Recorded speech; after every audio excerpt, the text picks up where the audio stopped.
Brought to you by V-Guard, co-powered by Sensodyne.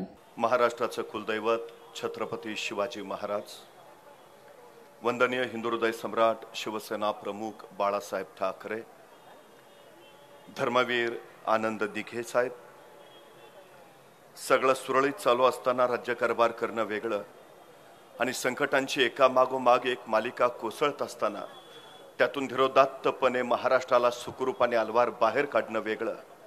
कोरोनाच्या महाभयानक संकटामध्ये या महाराष्ट्राला ज्यांनी सुखरूप जपलं ते महाराष्ट्राचे कुटुंब प्रमुख तथा शिवसेना पक्षप्रमुख उद्धव साहेब ठाकरे. देखिए, उनका काम है अफवाह से गर्मी बढ़ाना और हमारा काम है माहौल को ठंडा रखना. हमारा नेता कैसा हो जो माहौल को रखे ठंडा वैसा हो. अब की बात वी-गार्ड एयर कूलर का चमत्कार. रेल्वे स्टेशन पासून जेट्टी पर्यंत, रस्त्यापासून पाण्यापर्यंत, नाट्यगृहापासून क्रीडा संकुलापर्यंत, पोरांपासून थोरांपर्यंत या सगळ्या घटकांच्या विकासासाठी ज्यांनी आपल्याला वाहून घेतलं ते ठाण्याचे खासदार सन्मान्य राजनजी विचारे साहेब, शिवसेना नेते विनायकजी राऊत, सन्मान्य प्रियंका चतुर्वेदीजी, मंचावर उपस्थित असलेले महाविकास आघाडीच्या घटक पक्षाचे सर्व सन्मान्य पदाधिकारी आणि ठाणे लोकसभा मतदारसंघाचे महाविकास आघाडीचे उमेदवार राजनजी विचारे यांना विजयी करण्यासाठी उपस्थित असलेले आपण सर्व.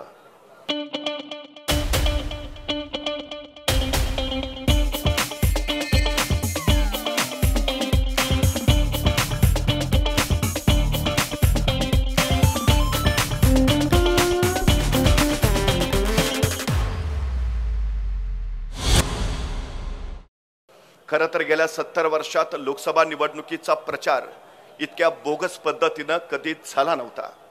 देशाचे पंतप्रधान विचारतात 70 वर्षात काँग्रेसने काय केलं, देशाचे गृहमंत्री विचारतात शरद पवारांनी काय केलं आणि राज्याचे उपमुख्यमंत्री विचारतात 2.5 वर्षात उद्धवजी ठाकरेंनी काय केलं. खरं तर यांनी काय केलं हे विचारण्यापेक्षा गेली 10 वर्ष आपण सत्तेत आहात, गेल्या 10 वर्षात आपण काय केलं हे आपण पहिल्यांदा जनतेला सांगितलं पाहिजे. पण दुर्दैवानं गेल्या 10 वर्षात आपण काय केलं हे न सांगता नको त्या विषयाकडे आज प्रचार भरकटवला जातो आहे. ही वस्तुस्थिती आपण लक्षात घेतली पाहिजे. झिंझिण्यांपासून त्वरित आराम मिळवा सेन्सोडाइन रॅपिड रिलीफ बरोबर. गेल्या 2 महिन्यामध्ये महाराष्ट्रामध्ये तब्बल 457 शेतकऱ्यांनी आत्महत्या केल्या. गेल्या 10 महिन्यामध्ये 2366 शेतकऱ्यांच्या आत्महत्या झाल्या. पण या शेतकऱ्यांच्या पत्नीच्या बाळावरचं पुसलं गेलेलं कुंकू आणि तुटलेल्या मंगळसूत्रावर मात्र हे कुणी बोलायला तयार नाहीत. मणिपूरमध्ये स्त्रियांची विवस्त्र धिंड काढली पण बेटी बचाव म्हणणारे या मणिपूरवर बोलायला एका शब्दाने तयार नाहीत. चीननं भारताचा प्रांत बळकावला, लडाखमध्ये सोनम वांगचुक आंदोलन करतायत पण त्याच्यावर कुणी बोलायला तयार नाही. हे बोलतायत ते नको त्या विषयांवर. खरं तर पायाभूतानी मूलभूत समस्या ज्या आजही सर्वसामान्य माणसाला भेडसावतायत त्याच्यावर भाजपवाले कुणी बोलायला तयार नाहीत. ही सगळ्यात मोठी या प्रचाराची अडचण आहे. आपण एक गोष्ट लक्षात ठेवली पाहिजे, उद्धवजी ठाकरे 2.5 वर्ष मुख्यमंत्री होते. कोरोनाची महामारी आली, इतर राज्यातून गंगेतून प्रेत वाहत असताना महाराष्ट्रात मात्र कमीत कमी जीवितहानी झाली. परवा सांगलीचा एक सुरक्षा कर्मचारी मला म्हणाला की महाराष्ट्र खरंच भाग्यवान आहे कारण महाराष्ट्राला अत्यंत योग्य वेळी उद्धवजी ठाकरेंसारखं नेतृत्व मिळालं. उद्धवजी ठाकरे जर महाराष्ट्राचे मुख्यमंत्री नसते तर कोरोना काळामध्ये महाराष्ट्रात माणसं रस्त्यावर मरून पडलेली तुम्हाला दिसली असती. उद्धवजी ठाकरे मुख्यमंत्री होते, महाराष्ट्रातला एकही उद्योग गुजरातला गेला नाही आणि गेल्या 1.5 वर्षामध्ये तब्बल 16 प्रकल्प महाराष्ट्रातनं गुजरातला पळवले गेले. ही गोष्ट आपण लक्षात घेतली पाहिजे. 2.5 वर्ष उद्धवजी ठाकरे मुख्यमंत्री होते पण महाराष्ट्रात एकही जातीय दंगल झाली नाही. ही गोष्टही आपण प्रामुख्यानं लक्षात घेतली पाहिजे. खरं तर पूर्वी शोध लागला, दगडावर दगड घासला की ठिणग्या उडतात आणि मग अग्नी निर्माण होतो. अग्नीचा शोध लागला पण आता यांना नवीन शोध लागलाय. जातीवर जात घासली, धर्मावर धर्म घासला की ठिणग्या उडतात, मग आग पेटते आणि त्या आगीवर आपल्या सत्तेची पोळी भाजून घेता येते. पण आता सर्वसामान्य माणसाला या सगळ्याची जाणीव झालेली आहे. खरं तर परवा एका चौकामध्ये एक तरुण मोठमोठ्यानं ओरडत होता, हे सरकार बिनकामाचं आहे, हे सरकार काही उपयोगाचं नाही, या सरकारनं महागाई वाढवली, या सरकारनं बेरोजगारी वाढवली. बघता बघता त्याच्या भोवती लोक गोळा झाली. पोलिसांचंही लक्ष गेलं आणि तो सरकारच्या विरोधात बोलतो हे बघितल्यावर पोलिसांनी त्या तरुणांना पकडून पोलीस स्टेशनला आणलं. पोलीस स्टेशनला आणल्यावर त्या तरुणानं पोलिसांना विचारलं, मला इथं का पकडून आणलंय? तसे ते इन्स्पेक्टर म्हणाले, तू सरकारच्या विरोधात बोलत होतास म्हणून तुला इथं आणलंय. तसा तो तरुण म्हटला, अहो मी आपल्या सरकारच्या नाही, मी पाकिस्तान सरकारच्या विरोधात बोलत होतो. तसा तो इन्स्पेक्टर म्हटला, तू काय आम्हाला वेडा समजतो का? आम्हाला माहित नाही का कुठलं सरकार बिनकामाचं आहे ते? आम्हाला माहित नाही का कुठलं सरकार उपयोगाचं नाही ते? आम्हाला माहित नाही का कुठल्या सरकारनं महागाई वाढवली ते? आम्हाला माहित नाही का कुठल्या सरकारनं बेरोजगारी वाढवली ते? अहो आमच्या शेजारच्या काकू परवा आल्या, म्हणाल्या, पूर्वी माझे पाय खूप दुखायचे, उठता बसताना मला प्रचंड त्रास व्हायचा, माझ्या गुडघ्यातून भयान वेदना निघायच्या. नंतर मला उज्ज्वला गॅस योजनेबद्दल कळालं, मग मी त्या योजनेतून गॅस सिलेंडर घरी आणलं, आता मी सिलेंडरवर बसून चुलीवर स्वयंपाक करते. अहो 450 रुपयाचं सिलेंडर यांनी 1150 रुपयावर नेलं.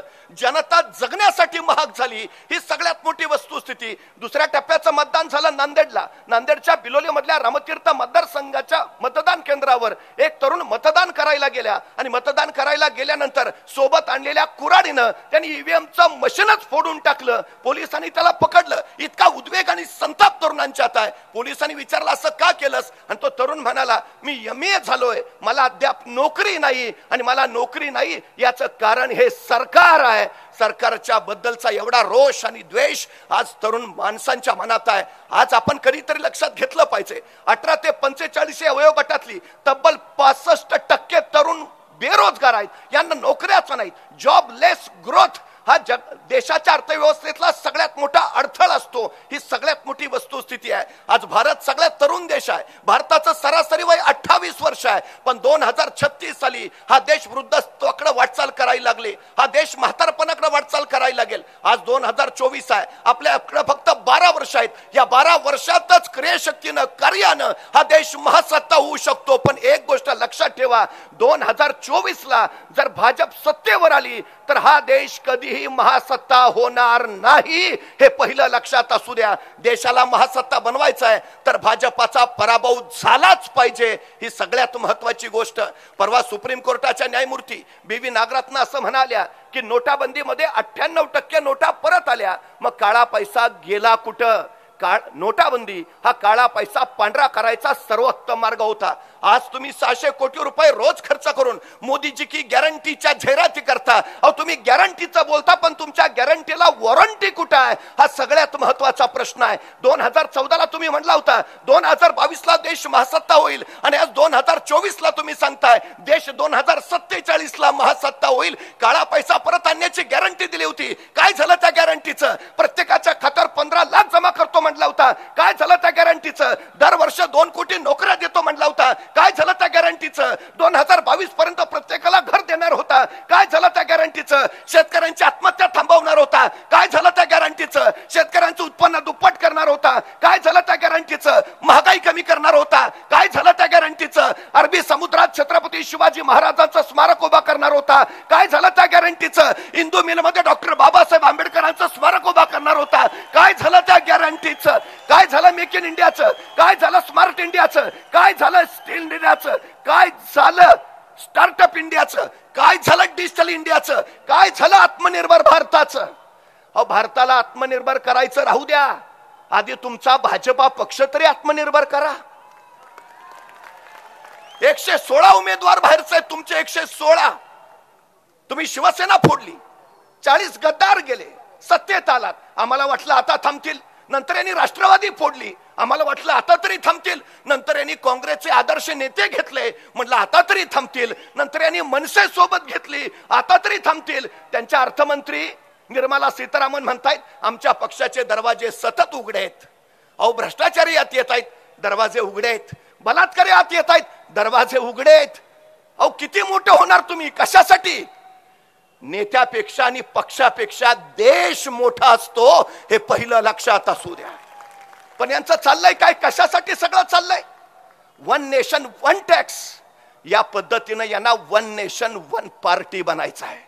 या देशामध्ये दुसरी पार्टी नकोच आहे यांना. विरोधी पक्ष म्हणजे द्रोही अस्तित्वातच ठेवायचा नाही, ही सगळ्यात मोठी भूमिका आहे. यांचं एकच सूत्र, जॉईन और जेल. एकतर सोबत या नाहीतर तुरुंगात जा.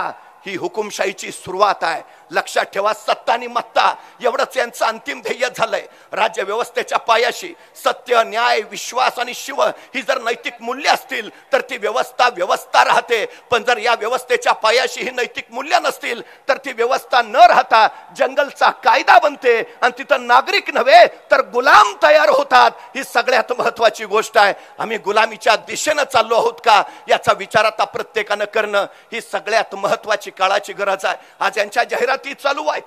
25 कोटी लोकांना गरिबीच्या बाहेर काढलं. अहो 25 कोटी लोकांना जर तुम्ही गरिबीच्या बाहेर काढलं असतं तर 80 कोटी लोकांना रेशनचं मोफत धान्य द्यायची वेळ तुमच्यावर आलीच नसती. म्हणजे 80 कोटी जनता रेशनच्या धान्यावर जगते. ही लाजिरवाणी बाब तुम्ही अभिमानानं मिरवून सांगताय आम्ही 80 कोटी लोकांना रेशनचं धान्य देतो. हे तुमचं परिवर्तन, हा तुमचा विकास आहे? कुठल्या देशाला निघालो आहोत आम्ही? कधीतरी शांतपणे विचार केला पाहिजे.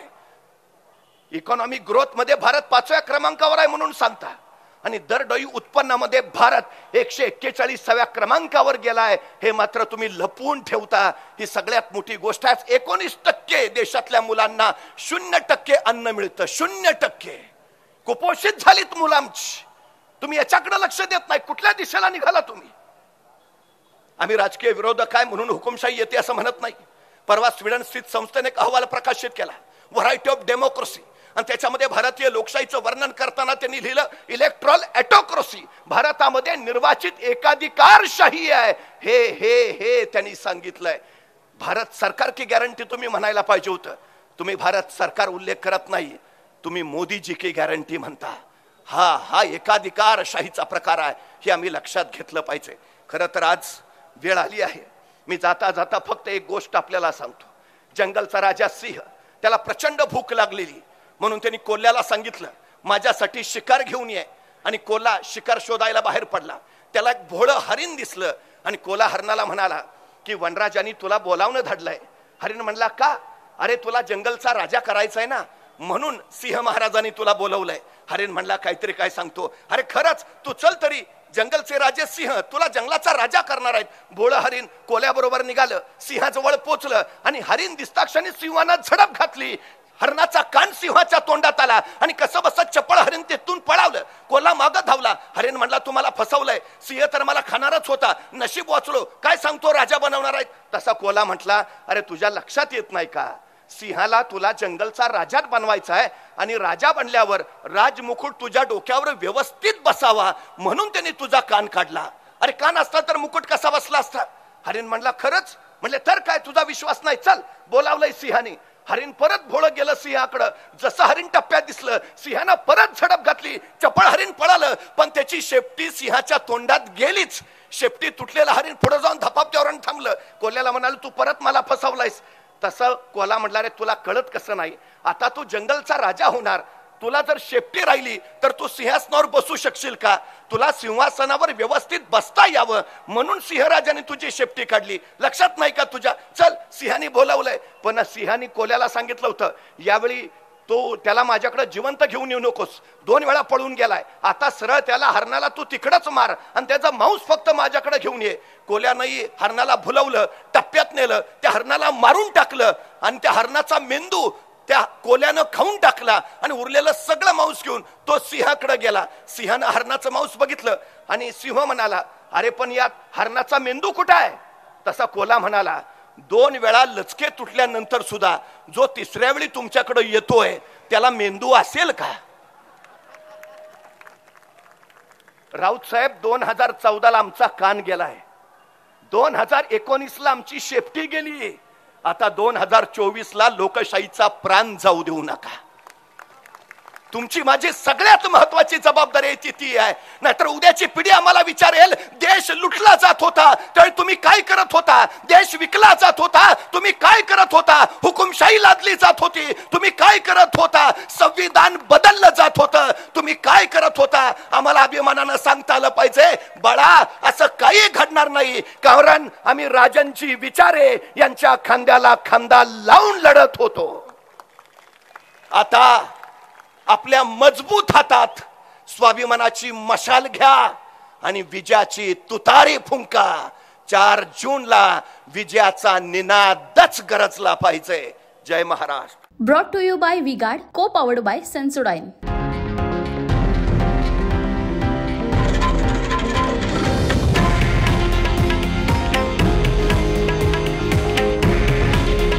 हे आहे देशातील नंबर 1 न्यूज नेटवर्क आणि आपण पाहत आहात TV9 मराठी. काळजी तुमची, हित महाराष्ट्राचं.